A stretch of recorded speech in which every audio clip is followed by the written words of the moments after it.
How is it going today? Lois. Cameron, Dwayne N Jazz. We're Dwayne Jazz. Here we have for you Loki episode 1 review. Oh my God, we're gonna get straight into it. Wait, before we do, okay. If you guys have any requests or review requests, please follow us on social media in the link in the description below. Don't forget to subscribe and let's dive on in. Let's go. We were waiting for this for a while because like when WandaVision came out, we were looking forward to an episode every week with Captain America now. We were looking forward to that all week, and so now we're back to Wednesday. It was gonna be Fridays, wasn't it? It was gonna be Fridays, then they switched it up to Wednesdays. They moved it up to Wednesday. And I think it's because like their movies are starting to come out because we're about to have Black Widow, Shang-Chi, Eternals, Spider-Man. It's about to ramp up finally, so we're excited for that. But one thing I do like about these Marvel shows is that each one has a different feel. It does. WandaVision was more like, sitcom-y for a bit until we finally got to the stuff that we got into. Yeah. Then Captain America was more like actiony and everything, and this one, I feel like this one is going to be more emotional. Maybe. Yeah. Than the other ones. I don't know. I thought WandaVision was pretty emotional. Really? I thought it was. When he said that line, what is grief without love persevering? That line that's a bar. That is a bar. So I think WandaVision got the emotional aspect. Captain America, Falcon and the Winter Soldier has the politics. This one's gonna have the fun. I think this series is gonna be the best one out of both of it, all the ones that came out, because it doesn't have to deal with no like grieving or anxiety or none of that stuff. Well, a little bit, because this episode they did have little elements to it. First, we're gonna start the episode off where he was. Well, we're not gonna just do a whole summary.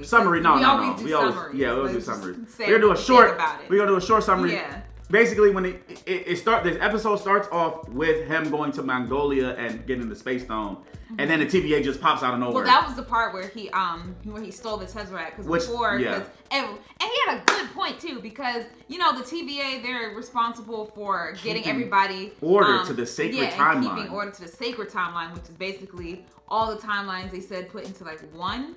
Yeah, because he said there was like a point in time where the three space lizards. There was like a whole bunch of multiverse. Then there was like a multiverse war. I want to know more about that. Yeah, but it all converged into one singular timeline after that war happened.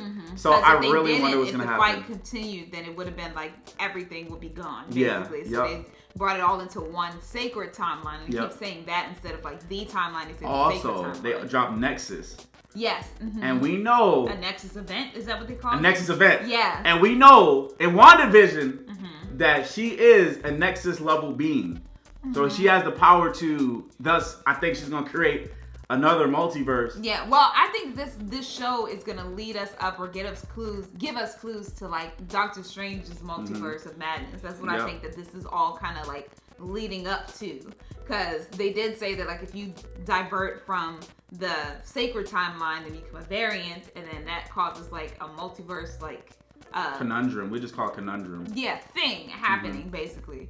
And I'm excited. I'm excited to see everything. Yeah, I'm excited to see everything. The episode, so we basically saw that, the Minutemen are getting basically killed by Loki.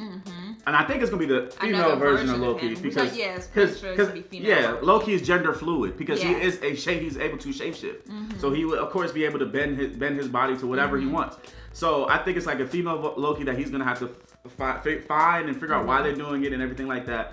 I just find from an emotional level, like him looking at himself die and stuff like that. Yeah. And then, because I think that was him looking at the time that he was supposed to be in. Yeah. Without him stealing the Tesseract. And he saw like how he dies basically. Yeah. And seeing that his family actually cared about him. That was so dang sad, bro.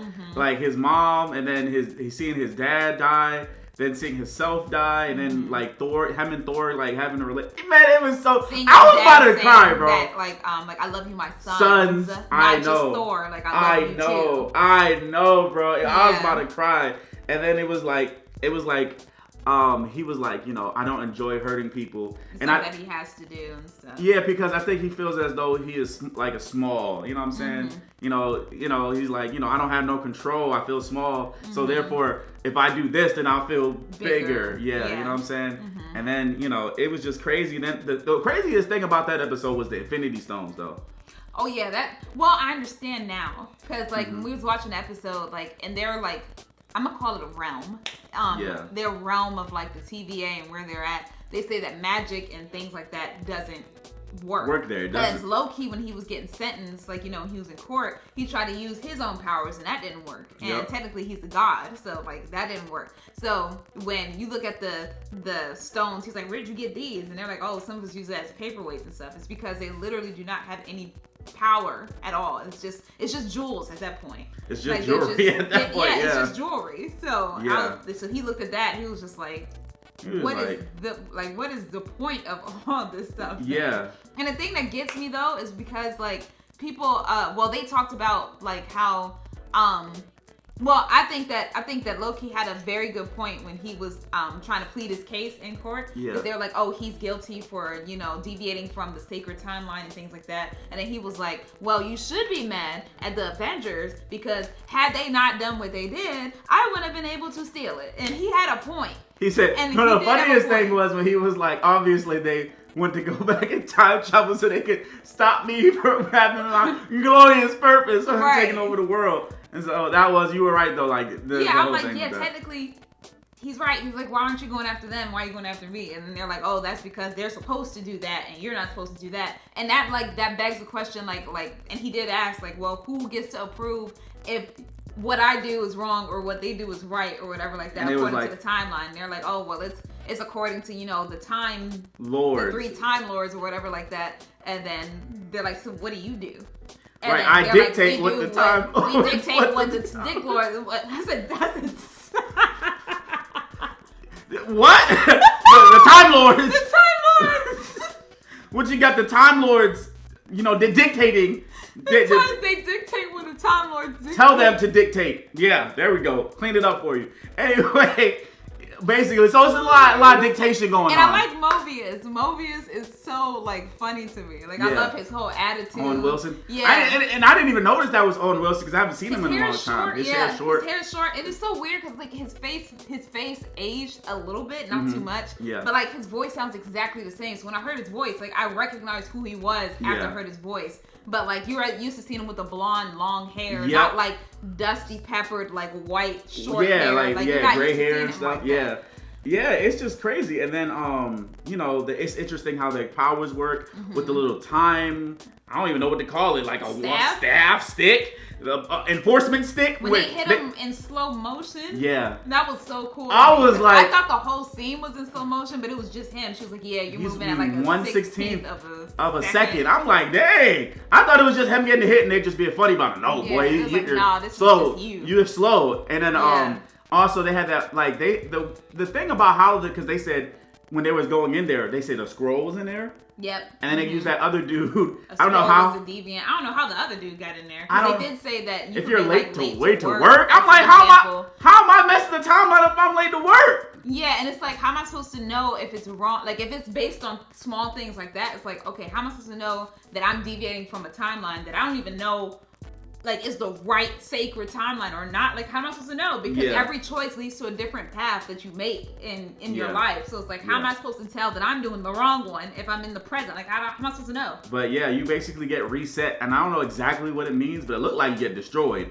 I think that means that they just put them back to where they were supposed to be, right? And make them do the thing that they were supposed to do. Yeah, that's what I think it means. Yeah, because one of the TVA enforcement agents was like, "You got to reset that variant." Yeah, and he was like, "You want to reset everybody?" No. But now they got an issue because when the Loki's is out, when the deadliest variant, destroying them. Yes. Yeah. Yeah, because they had a part where they went to Saline, Oklahoma in 1858 or something like that, 1800s, and there was like oil, and the Minutemen was like, "Oh, let's just reset it," but then it was like, "That's the Loki," and that oil was set up for y'all, and she killed him, or he killed him, or whichever version, right? Because they had the dang dark cloak, and they had that mysterious gum. They had the scene in church where they had the mysterious piece of gum with a K, and with that little girl, and they had to reset everything. Little boy, and they had to reset everything, and I'm just like, I'm just like, it's a lot. We still got a lot to learn. Yeah, but as far as the episode, I give it a 9 out of 10. Only reason I don't give it a full 10 out of 10 is because I felt like that with the thing with the Infinity Stones, I'm like, aren't they supposed to be like the strongest thing in the universe. But they don't have any power there. They don't, and that's why I need to understand. That's the only thing that I'm disconnected, because it just feels like Black Widow died for them Infinity Stones. Yeah. Tony died with those Infinity Stones, and you telling me these TVA agents are like the Eternals, and they could have came in and did, put the timeline. Well, by their logic, they're like, that's supposed to happen, so that's why they don't do anything or whatever. And then I think Loki's thought now process is like, if I become like the ruler of the TVA or whatever like that, because I think that's the next goal. Mm-hmm. After he saw Thanos choke him out, he was like, glorious purpose. And he was like, if nothing works here and I can control here, then I can control everything. So I still think he might have a hint of bad in him. Yeah.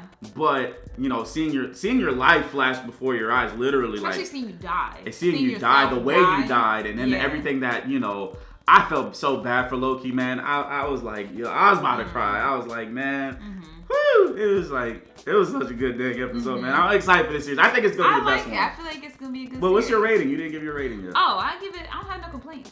Like 10 out of 10. You give it a 10 out of 10? Because the credits, they didn't do 9 minutes of credits. Like they just did 5 3 minutes, or less than 5 minutes. Yeah, 3 or 4 minutes. I'm like, there you go, Disney. They gave episodes. There you go. Just cut it off. You don't have to make us sit there for 10 minutes because y'all like to do post-credit scenes. Y'all learning. Thank you. Yeah. Because that 10 minutes of credits was stupid. I'm like, y'all tripping. Right. Why I sit here and look at I thank you for everybody that make it, but no. We gone. Thank you. We gone. But yeah, I give it 9 out of 10. You give it 10 out of 10. Loki episode 1 was good. I'm excited for next Wednesday, where we get episode 2. Yep. And I really hope it just really. Usually it starts to ramp up. I'm pretty sure that the next episode is going to ramp up. This one's kind of like introductory. Letting us know what's going on. And I also love the aesthetic of the TVA, 70s, 80ish themes. I say 70s. More 70ish, but I love all the vibe and the technology that they have. It is so dope, man. I'm excited. Anyway, guys, comment below. Let us know what you think. Don't forget to like, subscribe, and share some more.